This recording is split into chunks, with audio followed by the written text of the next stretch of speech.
Hello, this video we're going to be doing the shoulder bridges mainly, and also just going to show this part for doing the strapping for this. So we've got our arm pre-assembled before, all connected with the elastic. So basically the top of this shoulder valve wants to touch the shoulder bridge. If you're really thick set, you might not get it to reach, so the closer you can the better, but ideally it wants to come up to touch there. So basically where we put our poppers in earlier on that 40mm nylon webbing, we need to measure, so wherever that is, that's going to be the center for where we're going to punch our hole. And again, as before, we're going to fold that in half, punch the hole through, but that connects underneath that, not on top of it. So make sure that goes underneath when you do your connection for your suit. Okay, so that's the arm. We'll get that out of the way now. Right, shoulder bridge. This end's got a small piece, this end's got a large piece, large to the front, and we're going to count approximately 1, 2, 3, 4 ridges to the top here, which will bring it just down from the neck and the chest. This is kind of an ideal place, but if you're a taller guy and you've had to open this up, you probably want to see if you slide it up a little bit, otherwise you won't get any back coverage if you've got, you know, large gap here.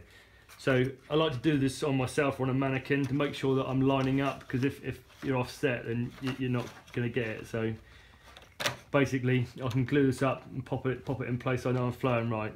So I'm going to get my E6000. I've been using Stelmax most of this build, but where these do tend to break, I want to be able to get them off in the future, and Stelmax will weld it tight. So again, some people like to put little bits of plastic in these to give themselves an extra bond. So I'm going to go 1, 2, 3, 4 back, and that's where I'm going to start. Not too much of this, we don't want to start melting things, but just enough to get a good bond. This bond we want to leave for a good 48 hours with the clamps on.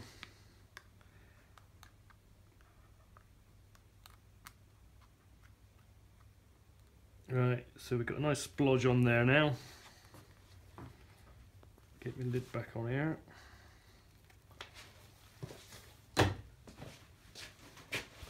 Right, so I'm going to clamp onto here. So again, big piece at the front, 1, 2, 3, 4. Still got my protective film on there.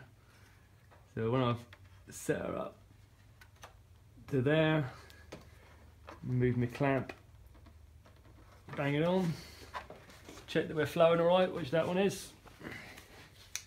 Get another clamp on there at the back. Now to hold the backs down, we use don't use Velcro. We want a little bit of 6mm flat elastic. All I've done with this is tied it in a loop. Okay, so the loops, they're nice and flat. We're going to stick this underneath to the back piece. So all we're going to do is slip that under there and over here, and that will hold down that. But like I say, we'll stick that on. We'll stick that underneath just with a bit of E6000 in the clamp after we've removed all that, and that'll hold that down. I'll show you the other side. I've already just glued that one up, just with magnets and clamps, just different method. It's, you know, all the same, as long as they're, you know, a decent bond, but not too tight, because you don't want to crush everything with the glue, because the glue can make it go a bit hot. So again, we've clamped down 4 back, 6mm elastic on the back. These are loose, no Velcro, and that's it. So we're nearly there with the build now. Thank you.